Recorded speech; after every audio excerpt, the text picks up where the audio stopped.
of the main bridge, freshwater birds, and the other side, saltwater birds, where the Victorians believed that fresh water coming down from the source of the river meant the saltwater coming in from the North Sea.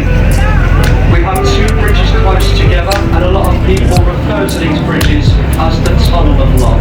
They do say if you kiss a loved one as you go through, it brings you years of happiness. Who knows? We're not here yet, we're going back. Well done. If you're not here with the one that you love, you can always kiss your husband or wife.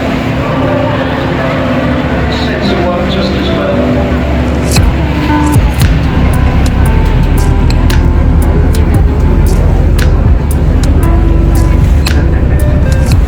Look, here we have red columns each side. That's all what remains from the first railway bridge that spanned the River Thames, designed by Isambard Kingdom Brunel, the London, Chatham and Docklands. You big fan, are you? Oh, there you go.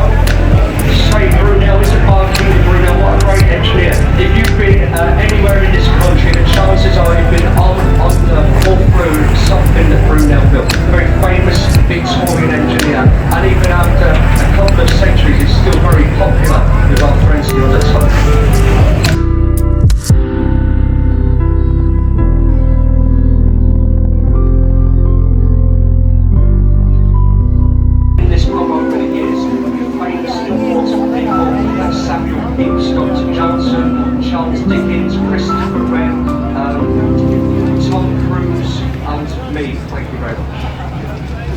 Nice pub to visit.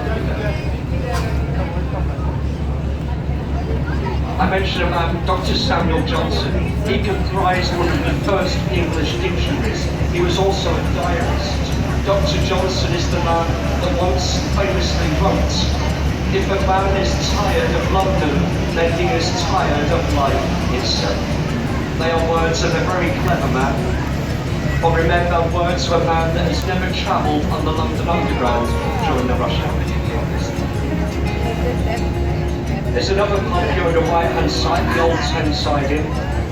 It's a nice one to visit. We like to visit all these pubs for research, for the commentary, you see. We spend hours in these pubs gathering information. It's all for your benefit. That's what I tell myself. It's a nice pub to visit. And you see next to it is a small pirate ship, the replica of Sir Francis Drake's ship, the Golden Fleet. Drake was the first English captain to circumnavigate the world. He did so on a ship exactly like that one with a crew of 80 men.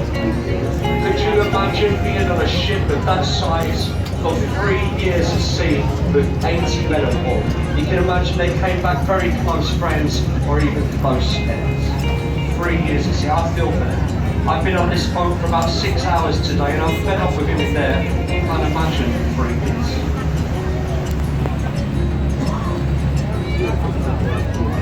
Here we have, ladies and gentlemen, London Bridge. This is it. Just think some of you travelled thousands of miles to see this. I'm sorry to disappoint you. But look left as we go through, you'll see the name engraved into the stone, London Bridge. Not to be confused with Tower Bridge ahead of us.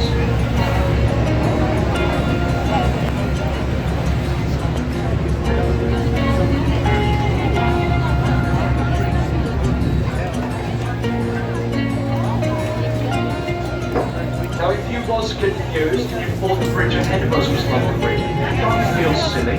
I've been into souvenir shops here in London and I've seen models of Tower Bridge with the name London Bridge underneath. You pick up any children's nursery rhyme book, look for London Bridge is falling down, and on most occasions a picture of Tower Bridge. So if you was confused, as I say, don't feel silly, but we've been through London Bridge.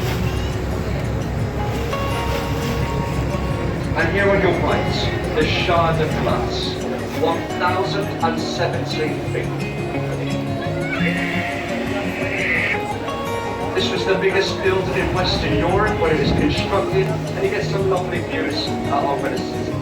It does cost about £30 to go to the top. and that's why we recommend this building on the left-hand side.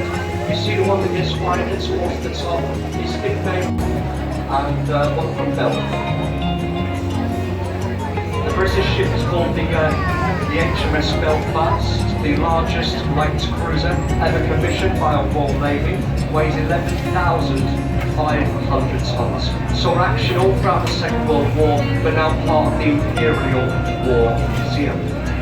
Alongside it, we have a ship called the Leopold. This one was originally owned by the Netherlands Navy, but as I say, it's been sold to Belgium. You can see some of their crew just walking around there.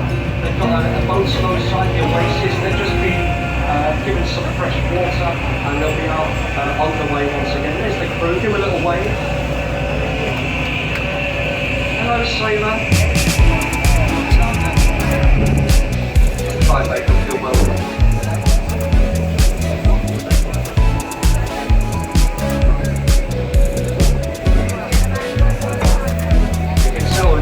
From Belgium, man. See, obviously they've got their flags on board. Some of the ships you can really spot. The ships from Denmark, thankfully, they have black and white stripes